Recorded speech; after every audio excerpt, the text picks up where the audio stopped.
In today's tutorial, I'm going to show you how to learn on chess.com.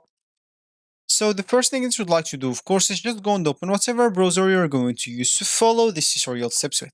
Here in my case, I'm actually using Brave. But of course, in your case, you can use any other browser could be possibly working for you in your PC. Once you open that browser, make sure to go to this URL section and simply type chess.com and hit the enter button, and that should take you into this page.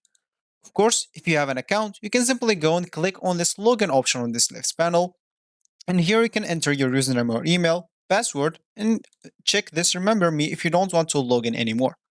Of course, you can even log in with your Apple account, Google account, or Facebook account if you don't want to go through all the boring steps of creating or logging into your account.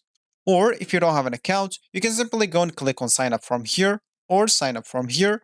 Both will take you to this page. And here, of course, you'll just have to choose a username, email, enter an email password, and simply click at sign up.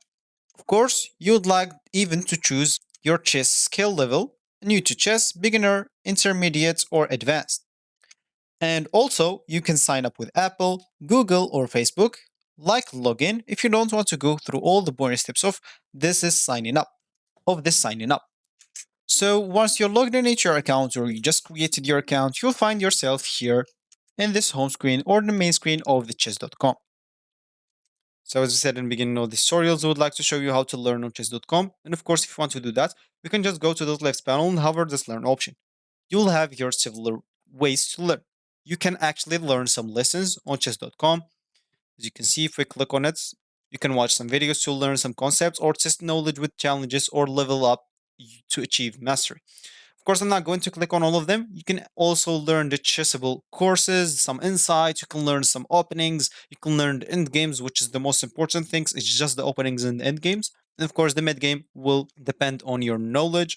Once you play a lot, of course, you can practice and have some classrooms and even analyze your games or any other games. So you can get better, and that's how you learn on chess.com. So that's actually for this tutorial. I hope you like it. Thank you guys for watching, and goodbye.